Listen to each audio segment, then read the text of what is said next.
Mizzentop Day School. My name is I'm one of the parents here. You don't know me. And I've been kind of tasked with putting together our new speaker series. Tonight's our first night in these events.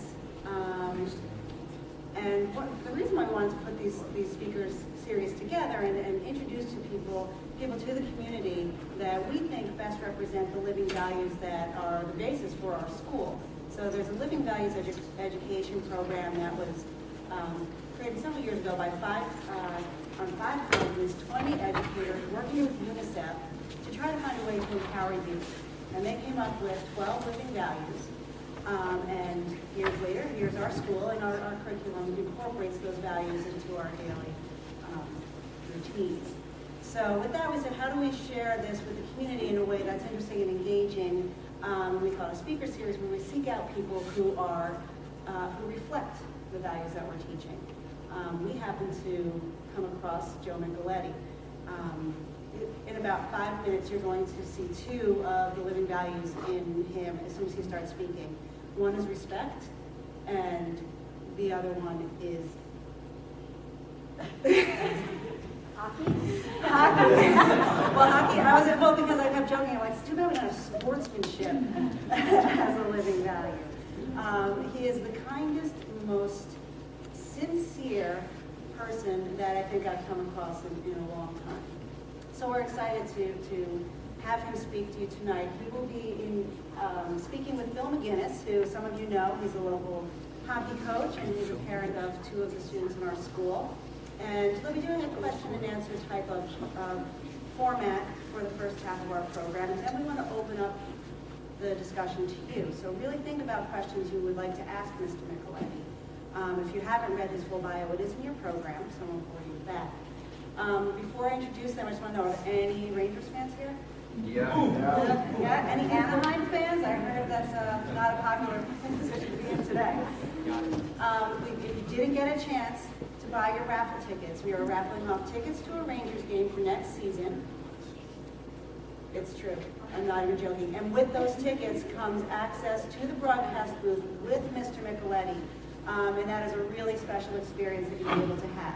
So if you didn't get to buy your tickets, you can sneak to the back during the discussion at some point tonight, and then we'll choose the winner in the end. So I hope you have fun tonight. Yes, Mr. McComb? Can we suit up that night as well? Or You not? can suit up, absolutely. Wear your skates. Don't even worry. Just curious. Yeah. Full face paint? No problem. Okay. You got to bring it all. So I thank you all for coming, and I'll introduce you, Bill McGinnis and Joe Micheletti.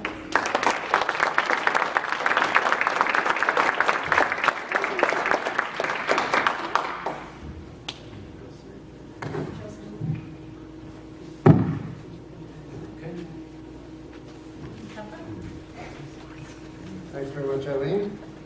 Joe, Steve. Thanks all very much for coming. Hi, everybody. I'm great. How's everybody tonight? Very good. Amazing? That's a good way to be. The 7-2 last night against the top team in the league. We're watching a pretty darn good hockey team. Right? You know, the Rangers have as good a chance as anyone in this league to win the Stanley Cup.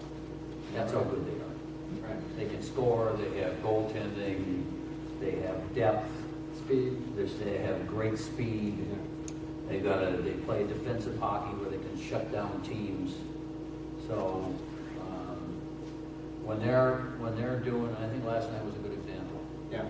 When they put all those things together, which they've done an awful lot this year, they're as good as anybody, maybe better than anybody out there. They arrived right 45 minutes before the game. I'm saying that because some of my players arrived. They do. Well, they do. Rangers 5 minutes. They arrive. Most players arrive 2 to 2.5 hours before game time. If that affects any of you guys, know. I know you got other things like homework and have dinner with the family and that kind of thing. So. Well, there's some young players in the audience here that are. I'm going to get right to the questions that I would think that they would want to hear about. Okay. What can you tell us that we wouldn't know from what we see in the media about some of these players? Like one, what can you tell Here's the thing about Henrik Lundqvist. Everyone knows that he is a star, right? He is a great player. Everyone knows he is a great-looking guy, right? Dresses to perfection, is on magazine covers. All the women love him, Drives a Lamborghini. right? Lamborghini is one of the vehicles that he drives. Makes a tremendous amount of money, is from Sweden, gets all the accolades in the world, tremendous athlete. But on top of that, and this is something important for all you young people out here, and for all of us to remember, is that he's got fame, he's got money, he's got two beautiful young daughters and a wife, and he is as nice a person as anyone I know. So on top of all these things that he does and the money he makes, it's all secondary because he is a great person and he's one of my favorite people. Well, that's great to hear. It actually brings up a good question, which is, I've always noticed there's something different about hockey players compared to other athletes. There's a different culture in the sport. Right. So how would you describe that, and why do you think it's different? Well, I'm biased, of course, because I played, excuse me, and I've been around these players so much. But I'm also around a lot of sports writers. And not only do these sports writers that cover hockey, but they've covered football, and they've covered basketball, and they've covered baseball, and all these other sports. And when they continue to tell me, not just this year, over many years, that hockey players are so much easier to deal with than the athletes in all these other sports because they're down to earth and they're easy to talk to and they're not conceited, the majority. That's who hockey players are. And they make a lot of money now, more than they used to make, but they're still grounded, I think, because of the way they grew up. Their parents taught them the right way. They have respect for their family, and that's the way they conduct themselves. So it makes them easy to deal with. Right. Well, I was asked recently why Canadians are so crazy about hockey, and when I was answering, one of the things I said was, well, the Americans I know that love hockey love it just as much as Canadians do. And right. The European hockey players that come here behave as well as any of the North American players do. So I think it's a cultural thing in hockey. It's not It is. Oh, for sure. A good question was brought up recently. I was up at they had the Hall of Fame inductions in November, and Boreas Salming is a name that most of you don't know. But he is in the Hockey Hall of Fame, and he played for the Toronto Maple Leafs his entire career. And he's from Sweden.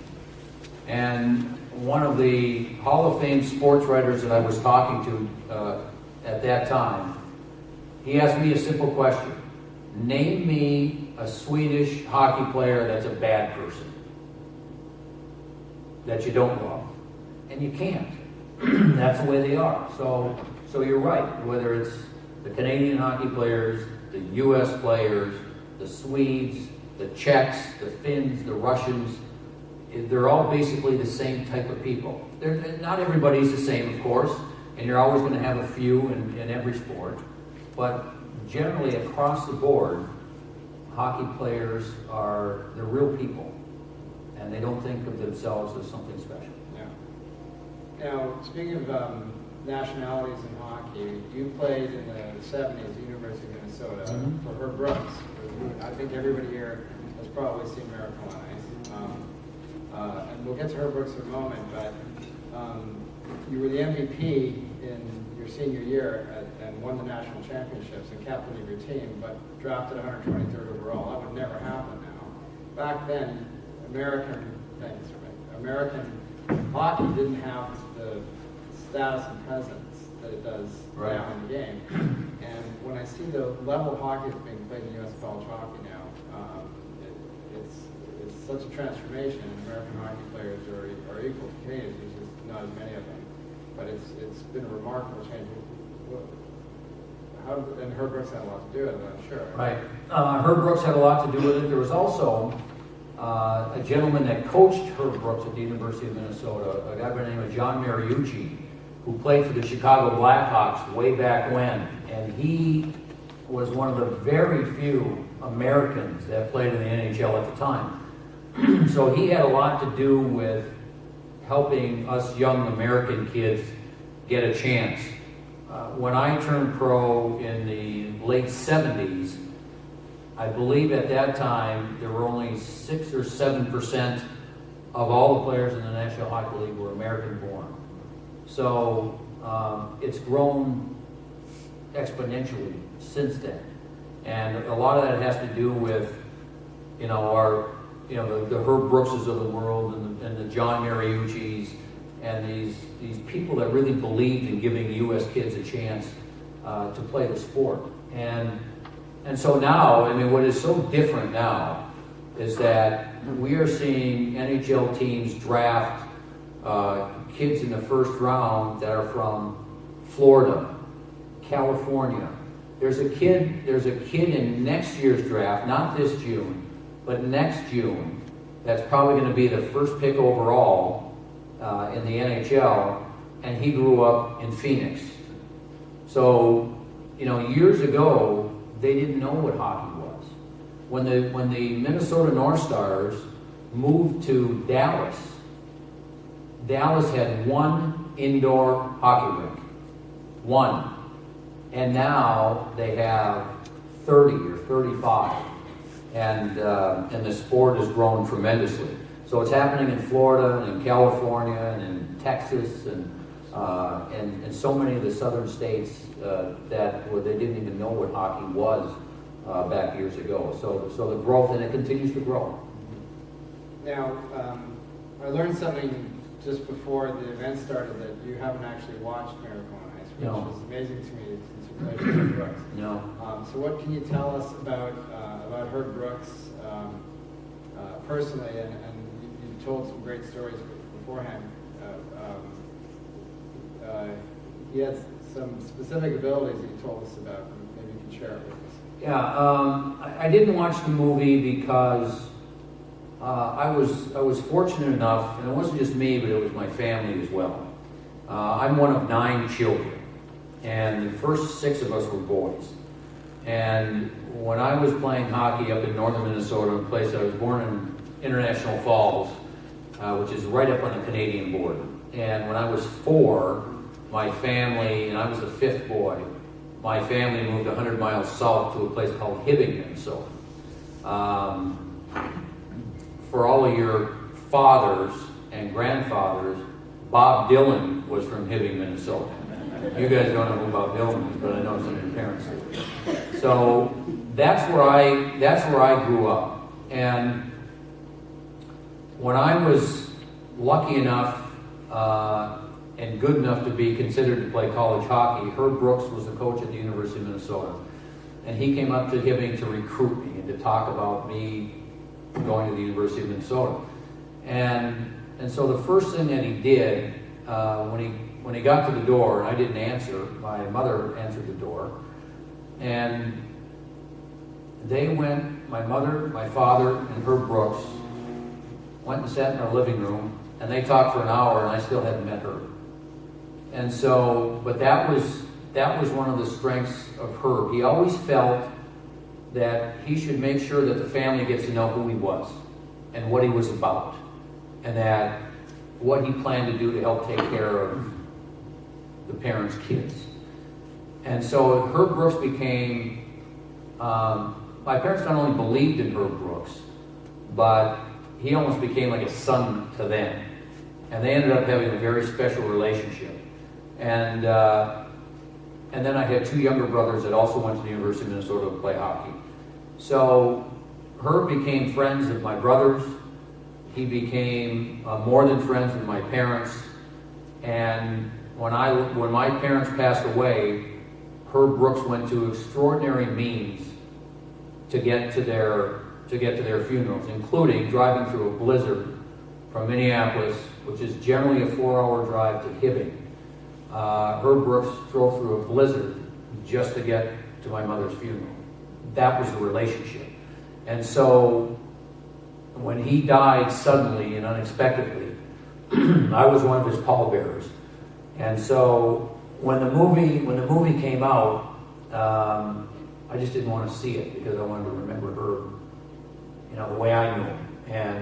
And so that's why I haven't seen the movie. I also learned you're a teammate of Wayne Gretzky's, which is when he was maybe 20? He was 18. He was 18. He was 18, and he didn't teach me one darn thing. I was hoping that some of those things he could do would wear off on me, and he didn't. All I needed was a little bit from Wayne. So, actually playing with him and seeing him all season and being a teammate of his, what would you say was different about Gretzky? He's a remarkably different player the way he played the game. And a remarkably different person than us. Wayne was so good at such a young age and playing in Canada that he had so much media pressure on him because they were saying now he was the next best thing since Gordie Howe and Bobby Orr. And those are, that's tough to follow in those footsteps. So the one thing I noticed at Wayne when he was 17, 18 years of age and playing professional hockey was that he would have to, on a daily basis, stand in front of the media and answer questions. And he was so polite, and he was so sincere, and he was so gifted at communicating with the media and with people that Wayne never had an issue with anyone because he could speak and he was a good person. And then on top of that, he just happened to be, depending on who you grew up with, the greatest player to ever live. And so that kind of goes back to what you were talking about, hockey players and the way they grew up. That was Wayne, and he was a friend to a lot of people and a marvelous person. I mean, he wasn't a great skater. Didn't have the best shot. There was nothing physically about him that you would pick him out of a crowd and say should be a good hockey player. But he was so unconventional. He went in different places on the ice. He anticipated the play ahead of everybody else, and it's not something you can teach or emulate. It was just like a savant ability. Yeah, I remember the first time I played against Wayne, and I was playing in Edmonton at the time, and he was playing for the Indianapolis Racers, who had signed him. He was a 17-year-old when they signed him, and he got on the ice at first shift, and one of our guys took a run at him, and we go, "This is Wayne Gretzky? He's a skinny little kid. How could he have done some of the marvelous things that he did growing up?" And then it was only a few months later that he was brought to Edmonton, and I don't even want to call it a trade. It was more of a purchase where they bought him for cash and a couple of other players and brought him to Edmonton. And when you would stand next to him and think, the guy doesn't really have any muscles, he wasn't, physically imposing. He wasn't that big. As you say, he wasn't a graceful skater. He was more of a choppy type skater. His shot was okay, but he was an unbelievably smart, marvelous player. Yeah. And that might be the understatement of the night. But when he was growing up, he and his dad, they used to sit in their living room and watch Hockey Night in Canada. And he's from a little place called Brampton, Ontario, outside of Toronto. And he used to just sit there. And his dad used to say to him, "As you watch this, try and figure out where the puck is going to be. See where it's going to end up." And so he used to study these games because you watch him play, and even when he was a teammate, you would ask yourself, why is he going where he's going? what's he doing way over there when the play is over here and everybody's here and the puck's there and he's over there? And then you'd wait about 5 seconds and the puck would end up where he is. And you just scratch your head. But that was the ability that he had to read the game and understand better than anybody else, maybe better than anybody else in history, of where the play was going to end up and where the puck was going to be, and he just happened to be there waiting for it. And then when he got it, it's like he had 8 sets of eyes all around his head. He could make passes and make plays that no one else in the history of the game could make. Yeah, and since no one else. Right. And Messier was there too? Messier was. I was not a teammate of Messier, but I played against Mark. Initially, Mark was with Cincinnati in the World Hockey Association before joining Edmonton. And that was at a time when the World Hockey Association, which was a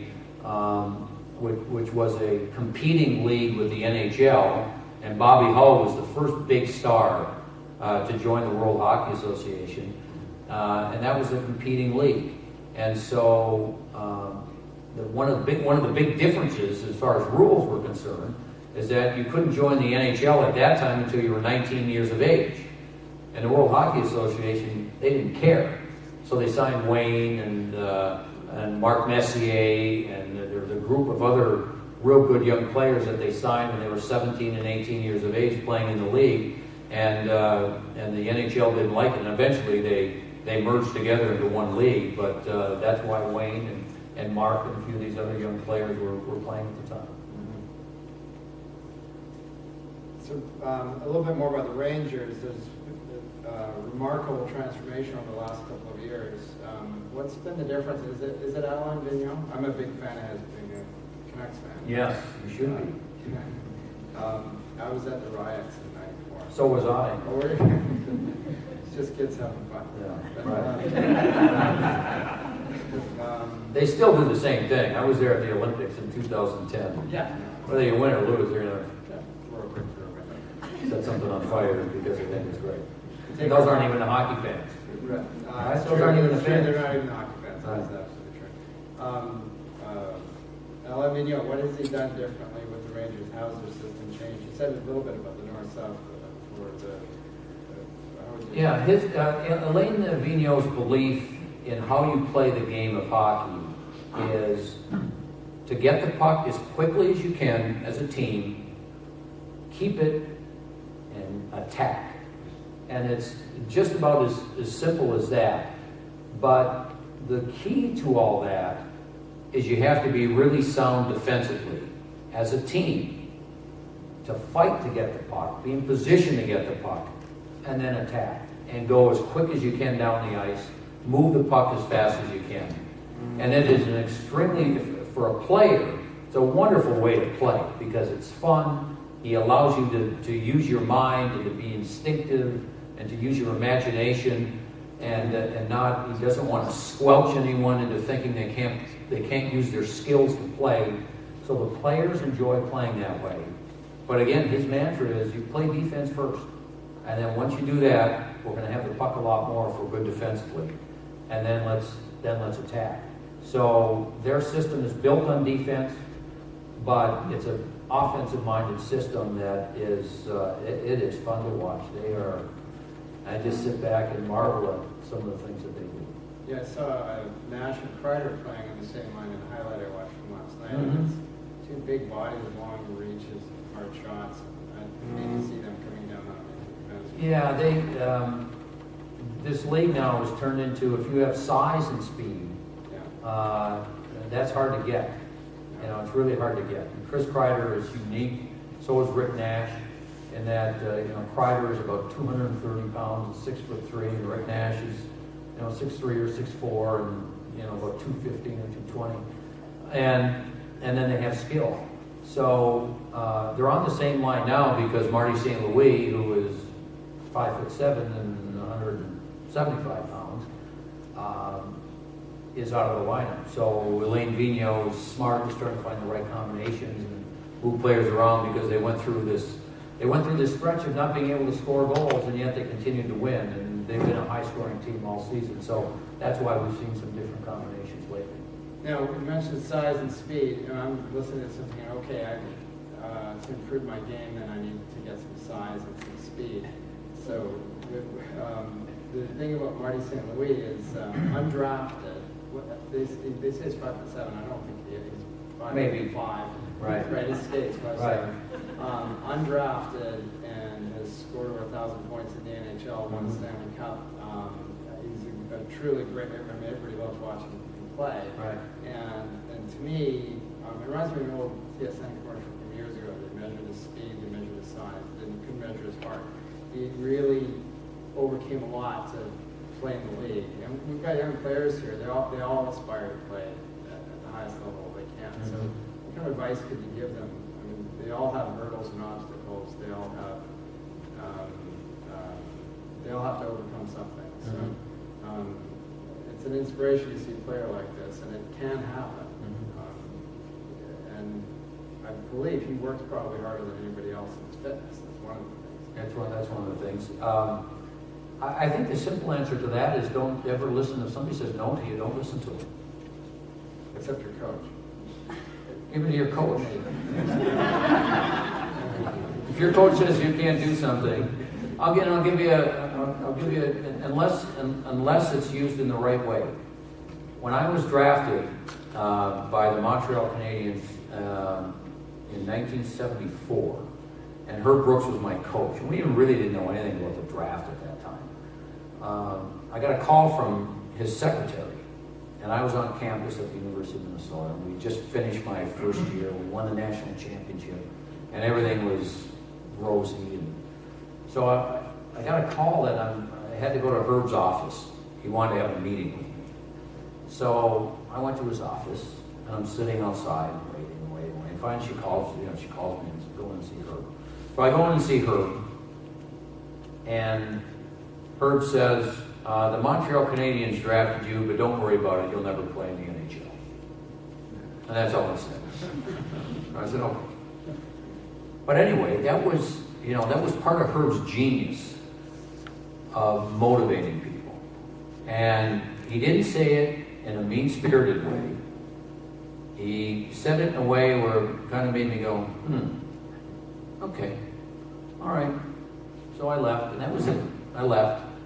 But he used it in a way where he knew it was going to motivate me.